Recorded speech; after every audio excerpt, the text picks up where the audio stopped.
The sickness came back like an old enemy who never really left, just waited in the shadows. It started small, a heaviness in Adana's legs, a pain behind her eyes, a tiredness that sleep couldn't cure. Then the dreams returned, dark forests, faceless figures calling her name, her baby crying from a distance she couldn't reach. She knew what it was, the curse her village family had placed on her years ago, when they abandoned her at 15, pregnant and homeless, after her parents were murdered. The same curse that had almost killed her once before. The doctors found nothing. Blood tests clean, scans perfect. But Adana's body was shutting down. One night, she collapsed in the bathroom. Sam found her on the marble floor, barely breathing. In the hospital, even the specialists looked scared. "Your organs are failing," one whispered, "but we can't see why." That evening, a message came from a blocked number. "Blood recognizes blood. Come home, ask forgiveness, or die." She deleted it. Another came. "No one escapes their route." Sam wanted to call the police. Jonathan wanted to fly in, specialists from abroad. But Adana already knew. She dressed in black, covered her hair, and told the driver, "Take me to my uncle's house." Uncle Ben opened the door and smiled like a hyena who finally saw the lamb return. "I knew you'd come crawling," he said. Adana stepped past him. "I didn't come to beg," she said quietly. "I came to look you in the eye and say, I will never need you. Not then, not now, not ever." She turned to Aunt Margaret, who stood behind with folded arms. "You told the village I was a prostitute. You watched me starve. You cursed me when I rose. Now you want my money to fix your leaking roof." She looked at all of them, uncles, aunts, cousins who once spat at her feet. "I forgive you," she said. "I release you, and I release myself." She walked out without waiting for a reply. That night she cried until the pillow was soaked. But something shifted inside her chest, like a chain snapping. The next morning she woke up hungry. She walked to the bathroom without help. The nurse dropped her tray. "Madame, you look alive again." Days turned 2 weeks. Strength returned. Color came back to her cheeks. Doctors called it a miracle. Adana called it mercy. She knew what healed her. Not medicine, not prayer alone, but the moment she chose to lift others, instead of carrying the weight of those who broke her. She went to the bridges, the markets, the slums. She fed beggars. She paid hospital bills for strangers. She carried dying children in her arms and whispered, "You are not forgotten." Every time she lifted someone else, she felt lighter. 3 months later, she launched the Amicha Foundation, named after her son and her father. She returned to her village not to live, but to heal it. She built a free hospital where no patient was ever turned away.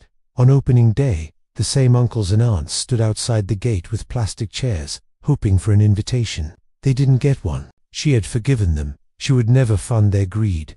Then one morning, news came. The herbalist who brewed the curse was found dead in his shrine, clutching an empty calabash. No wound, no struggle, just gone. The elders said, "The gods collect their balance." Adana said nothing. She just held her son tighter. But peace didn't last. One evening, a dusty old man appeared at the mansion gate with an envelope. Inside, a faded photograph of her father, standing beside a young Uncle Ben. On the back, in shaky handwriting, "We buried something she must never find." Adana's blood went cold. That night, she returned to the village alone. She walked the old forest path her father used to take every Sunday. She dug beneath a tree until her fingers bled. And there it was, a rusted metal box. Inside, land documents, bank records, a will dated 2 months before her parents' murder. Everything farmlands, investments, offshore accounts, left to Adana Okafor, age 15. Her uncles hadn't just abandoned her. They had stolen her inheritance and killed her father to keep it. She took the documents to court, to the press, to the world. Uncle Ben came crawling with goats and tears. Adana looked down at him from the clinic steps. "I forgive you," she said again, "but justice is not mine to give. It belongs to the law." He was arrested the next week. The lands were returned, the money traced, the truth exposed. But something bigger was waiting. One night, another envelope arrived. Inside a single line, "Your father didn't die in a robbery. He was silenced. They're watching you now." Adana looked out her window. A black car sat across the street, engine off, lights blinking twice. She closed the curtains. This was no longer about family curses. This was about men in power who killed to protect dirty oil money. Block 19. The illegal drilling her father had tried to expose 20 years ago. Now they were coming for the daughter. They burned her school, spray-painted threats on the walls, poisoned her bodyguard, leaked fake scandals, tried to break her marriage with lies. But every time they struck, Adana rose louder. She went on live television. She named names. She released her father's hidden files flash drives buried in a chapel ceiling for 2 decades. The nation erupted. Protests, hashtags, marches. 6 powerful men were arrested. 4 resigned. 1 fled the country.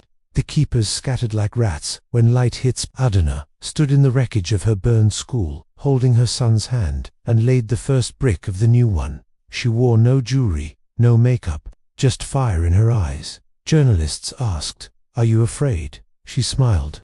"I was afraid once. I was 15, pregnant, homeless, cursed, and alone.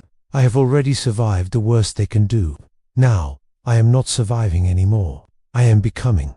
Years later, the Okofa Legacy Academy stood tall across Africa, training orphans, street children, forgotten girls to lead nations. Every graduation day, Adana stood on stage in simple Ankara and told them, "I was you." They said I would die begging. But pain is just fire.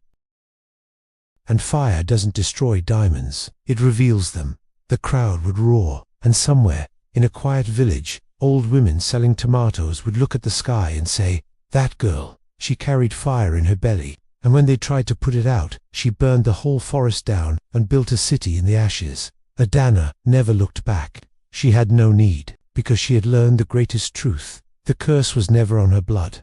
It was on those who tried to break her, and she broke it, not with vengeance, but with light. Thank you for walking this long, beautiful, painful, victorious journey with Adana. If it touched you, share it. If it healed something in you, comment below.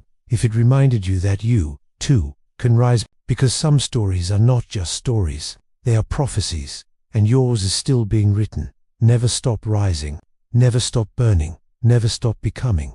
See you in the next one. From Lagos, with love. The Okofa Legacy Academies now stood in 12 countries. Orphans who once begged, now spoke fluent English, French, and code. Girls who were told their place was behind a man now sat in parliaments.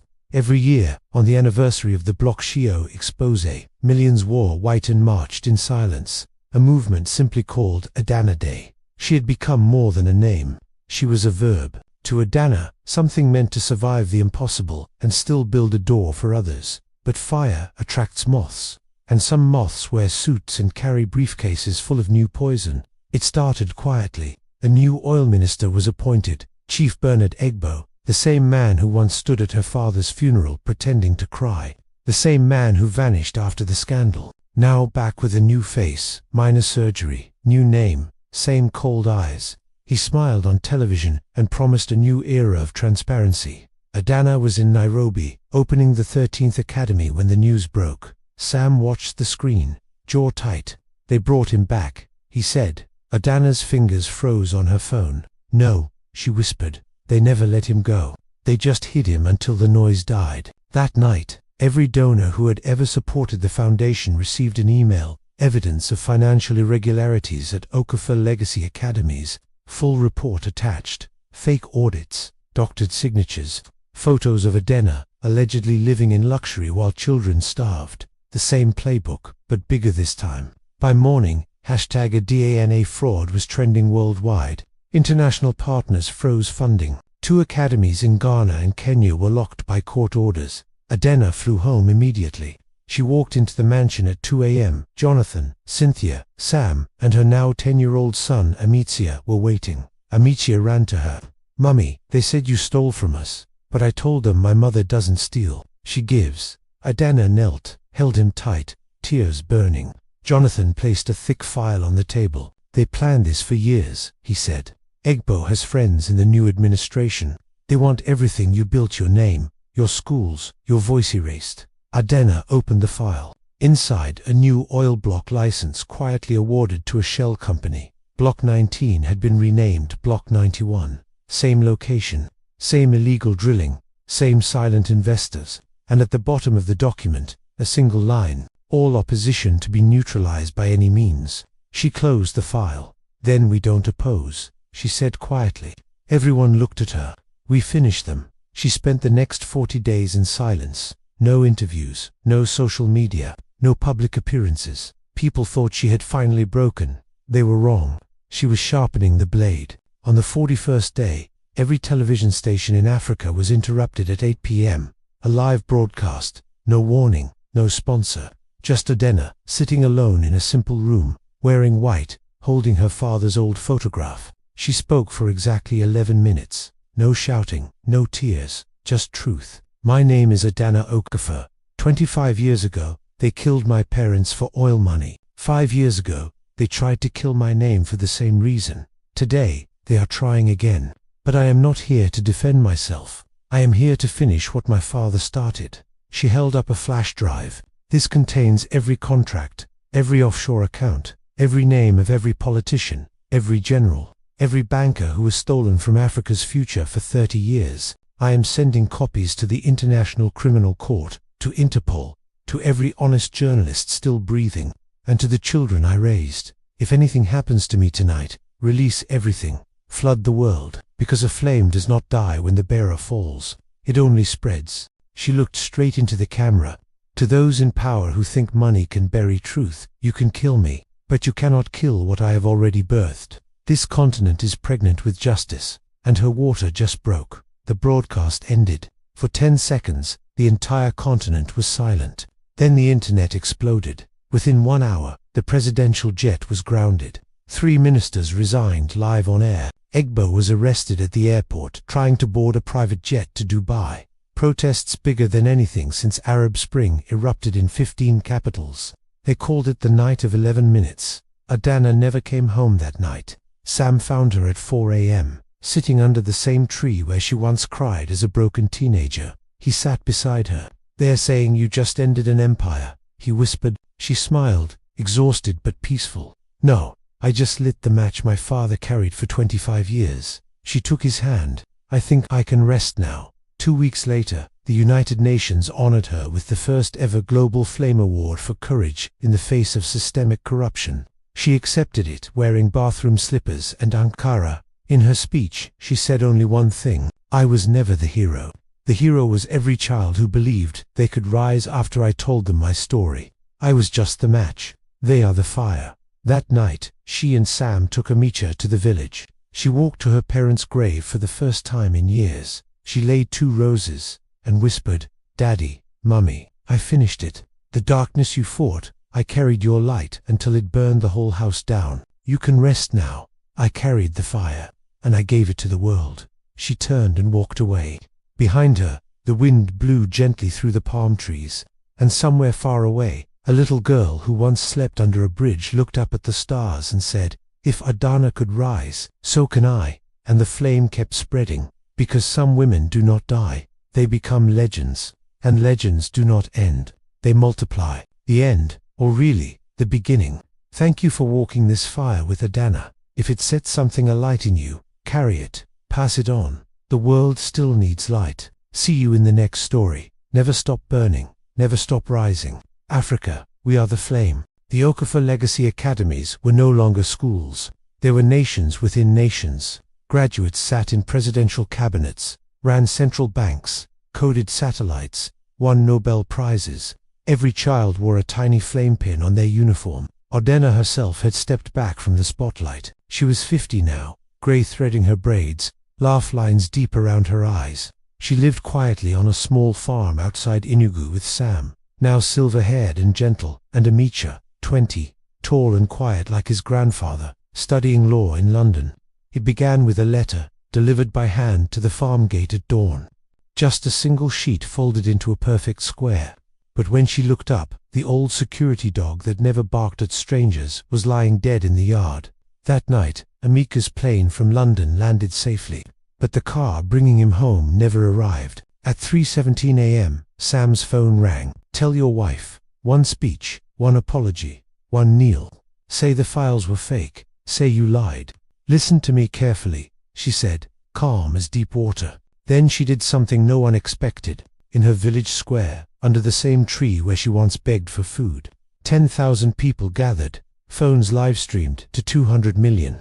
25 years ago, they killed my parents. 15 years ago, they tried to kill my name. 10 years ago, they tried to kill my movement. Every screen in Africa went black for 3 seconds. Face bruised but eyes burning. He looked straight into the camera and said, "If I die, let me die shining." The feed cut. The crowd roared like thunder. Adana spoke again. "They think a mother's love can be used as chains. Tonight, every academy graduate, every child I raised, every soul I fed when they were hungry, is marching. Not with guns. We are coming. And hell itself will move out of the way." Within 1 hour, 2 million people flooded the streets of 30 capitals. Every academy shut down classes and turned into command centers. Hackers' children she had taught to code shut down the national grid for exactly 11 minutes. Pilots refused to fly government officials. Soldiers laid down arms and joined the march. They called it the Night of the Children. By dawn, the government collapsed. The president fled on a cargo ship. Egbo was dragged from a village shrine where he had hidden dressed as a herbalist. He walked out of the forest at 6:02 a.m. He had escaped in the chaos, because the boys guarding him were former street children she had fed, clothed, and sent to school. When they recognized him, "Your mother saved us once. Tonight we return the favor." He reached the village square at noon.